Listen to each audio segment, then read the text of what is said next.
Si hay algo que caracteriza al chileno común, es parecerse de alguna manera al estadounidense común. Quizá hoy ya no es algo tan marcado como lo era en los años 90, época post-Chicago Boys, quienes apoyados por la dictadura de Pinochet implementarían reformas liberales que privatizarían empresas estatales, desregularizando la economía y les abrieron las puertas a empresas estadounidenses que de a poco influyeron en una idea más occidental y no tan lejana de los gringos de lo que teníamos que vestir, mirar y consumir. ¿No me creen?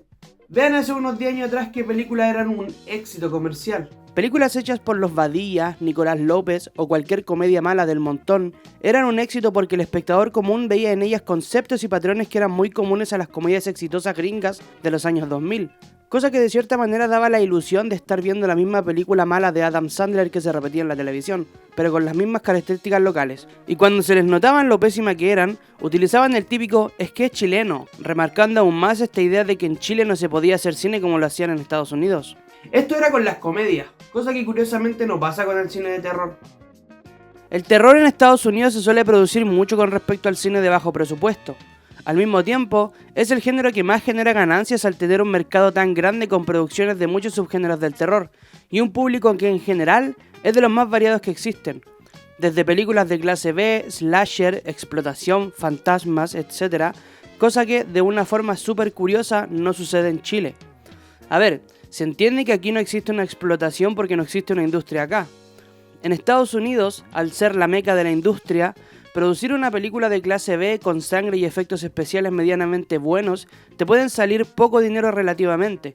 Aquí en Chile es todo lo contrario. Los prostéticos, la sangre, los efectos y todo lo que conlleva la producción se dispara el doble al no tener ninguna competencia local que genere una economía variable. Esta es la razón por la que Jorge Holguín es el único que se reconoce como el que hace cine de terror aquí en Chile.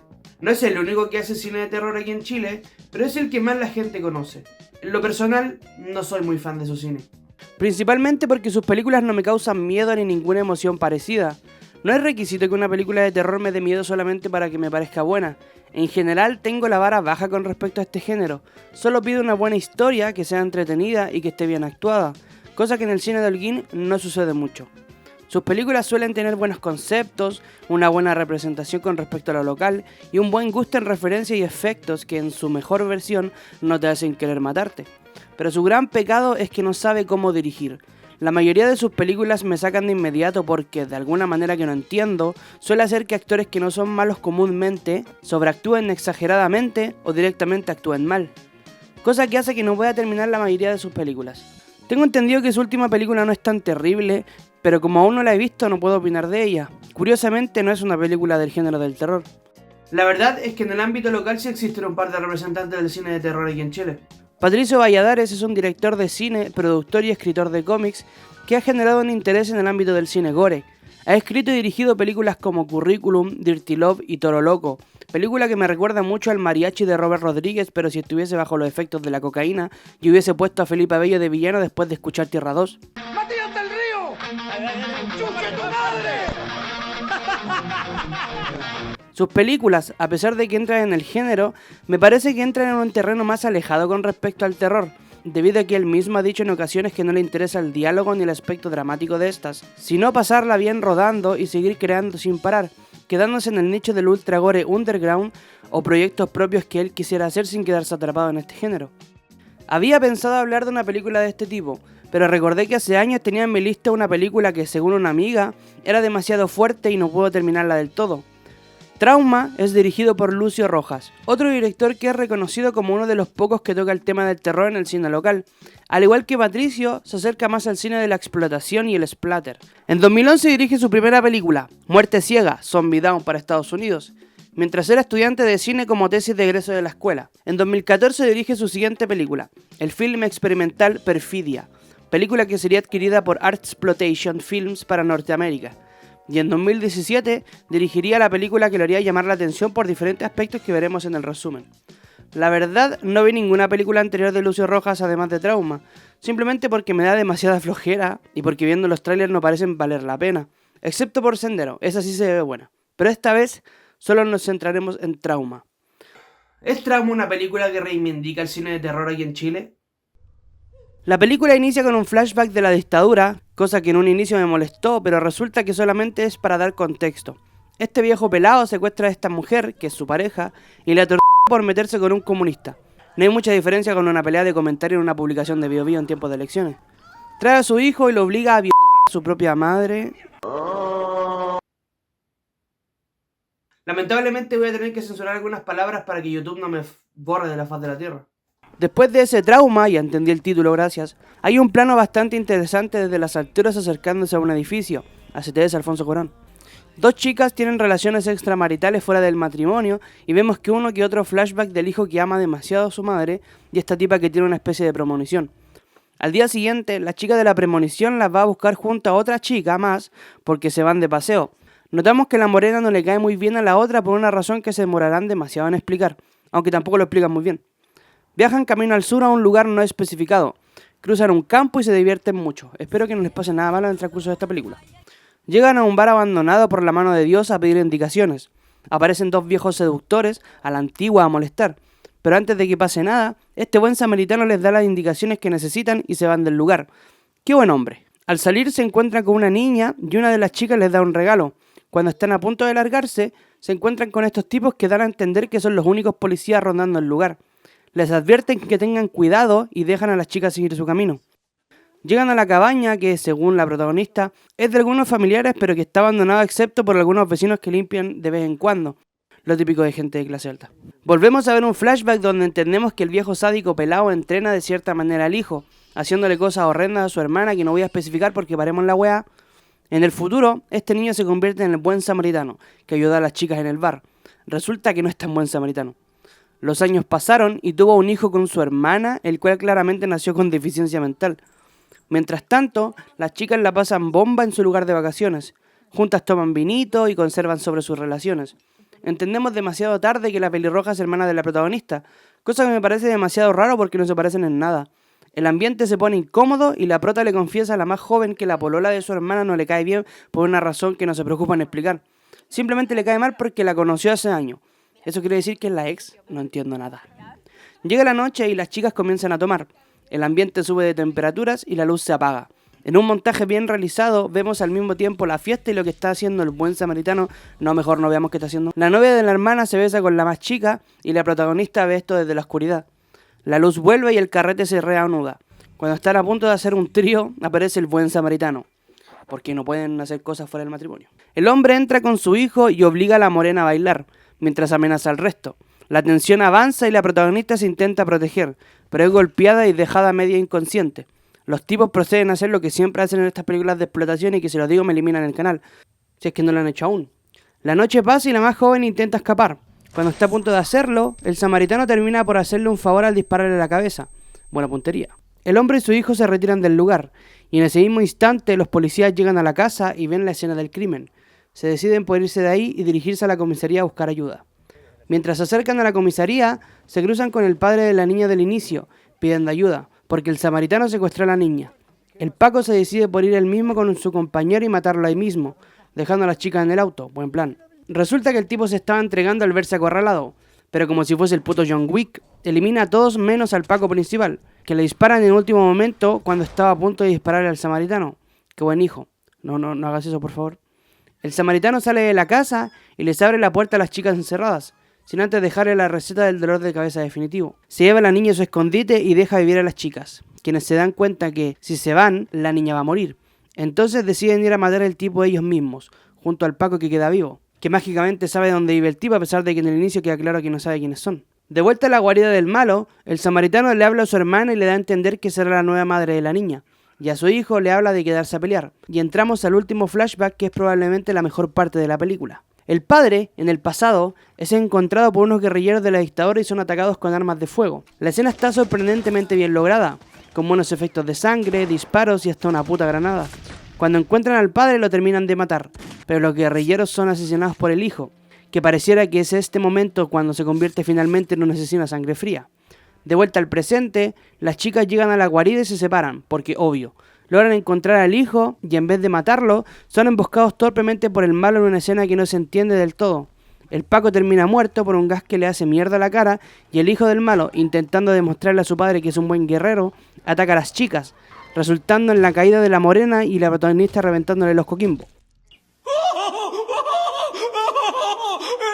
concurso se acabó. Denle a ese hombre los $10,000. El padre encuentra a su hijo y en vez de ayudarlo, ve que no le funciona al amigo, por lo que termina matándolo. Secuestra a la morena y las otras chicas intentan buscarla. Como si fuese magia, el tipo arma un altar de la nada y amarra a la morena con ganchos que pareciera estar hecha a la medida. La prota insulta al malo diciéndole milico, y este termina por sacarle la mandíbula a la morena. Le disparan y muere. Pero en verdad no se muere, porque secuestra a las hermanas otra vez y le saca el corazón, y vuelve a atacar a la protagonista. Pero la prota dispara unas botellas con ácido puesta casualmente arriba del tipo, y finalmente se muere. La protagonista se acerca a la guagua, que es el hijo del malo, y le dispara, viendo que se puede convertir potencialmente en lo mismo que su padre. Al mismo tiempo, aparecen unos policías y terminan por matar a la protagonista.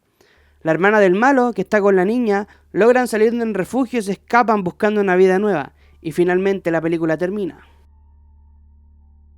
Pero la bola, su ingle, funciona a muchos niveles. Trauma es lo que te podía esperar de una película de explotación. Este género, por la misma definición de su palabra, busca explotar hasta el último aspecto tabú o controversial que en la mayoría de los casos resulta ofensivo para cualquier persona normal.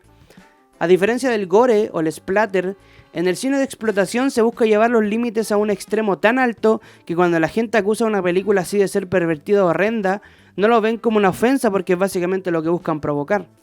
Temas como el incesto y la violación son tan comunes y normales en el género que ofenderme o quejarme de que una película que te promete ofenderte y horrorizarte es una pérdida de tiempo.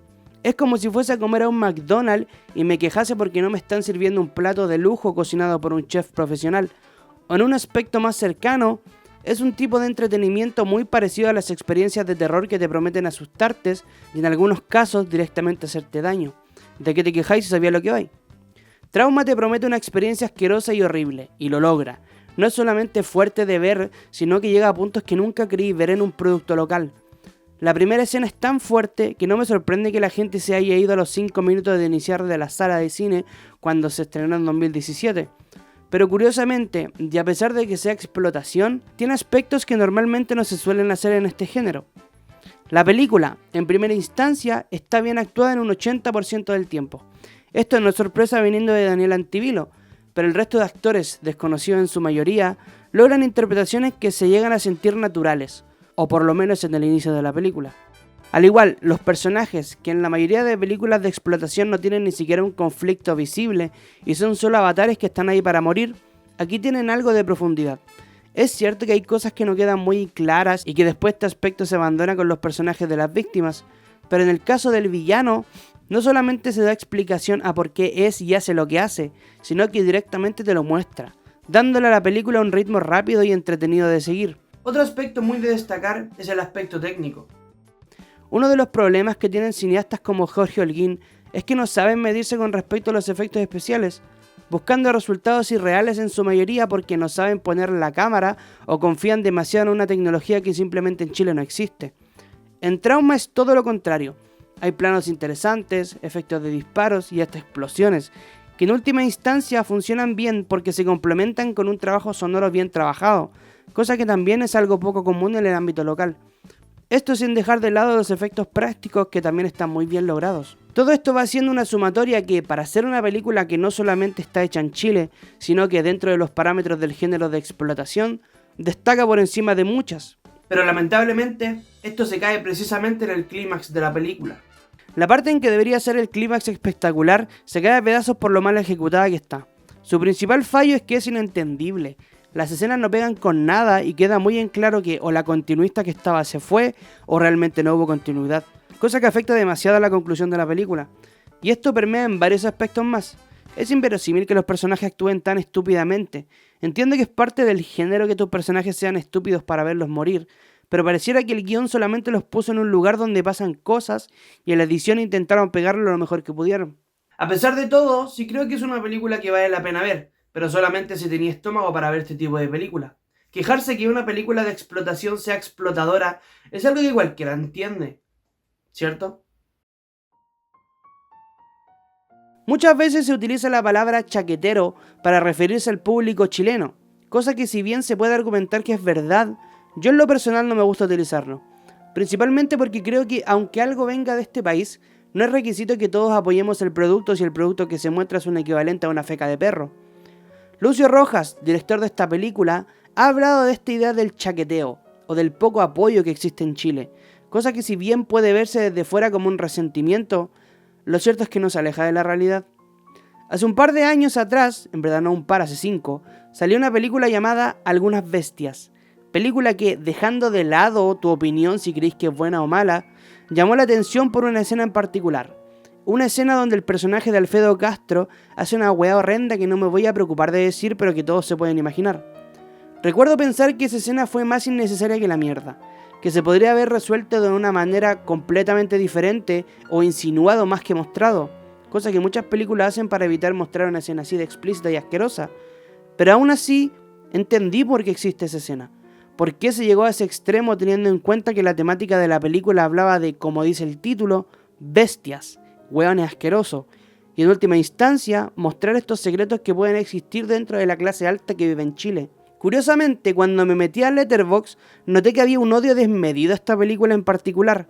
Un sinfín de comentarios de que el director era básicamente un degenerado culiao y que nunca más debería hacer cine ni tocar una cámara. Ya, Letterboxd es la cuna del cinéfilo culiao insoportable. Síganme en Letterboxd. Pero no podía evitar llamarme la atención como pareciera que si lo hace alguien de afuera, es arte, es necesario para la trama.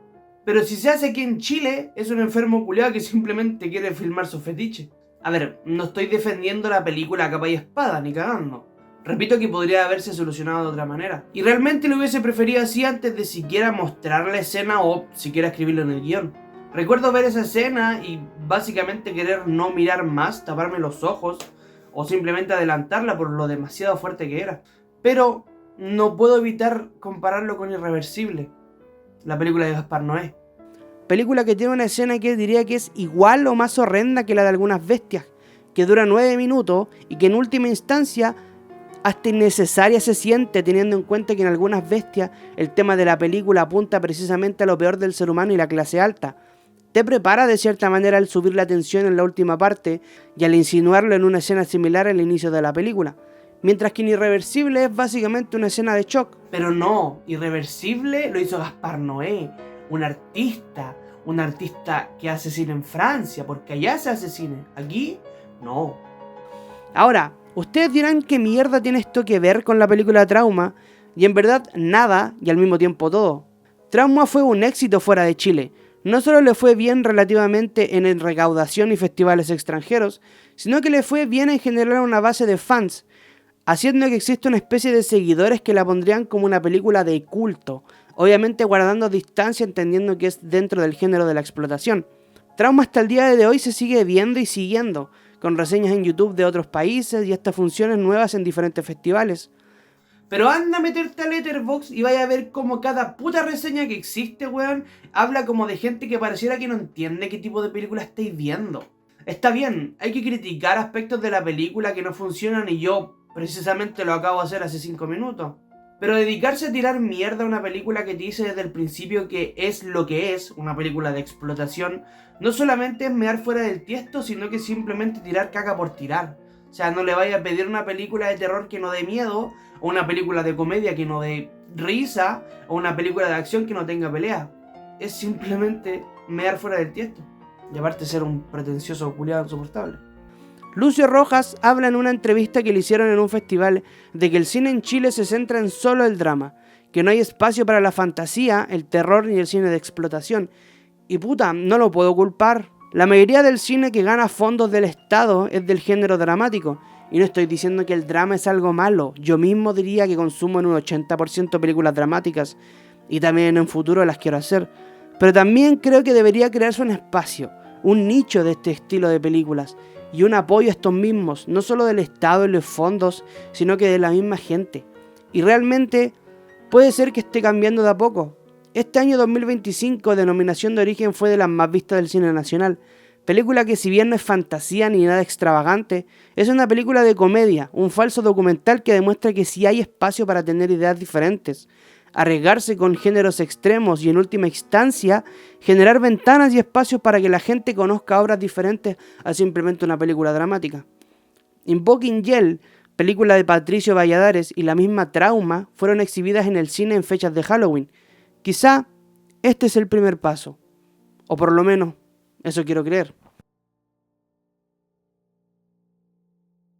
Sé que este video salió un poquito más tarde, se supone que tendría que haber salido el 31 de octubre, pero lamentablemente pasaron cosas que no pude grabar y no pude básicamente editar. Así que bueno, aquí estamos.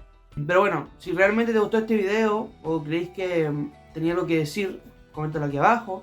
Y sobre todo dale like, para que el algoritmo de alguna manera nos pueda recomendar a otra gente. Así que eso.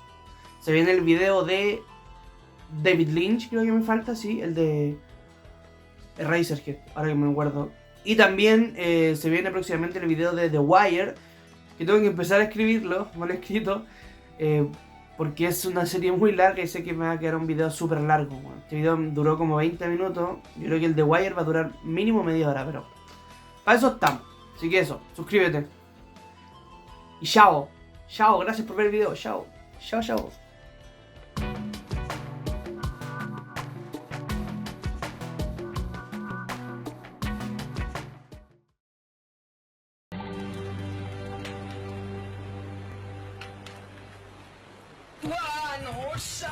Yes, so,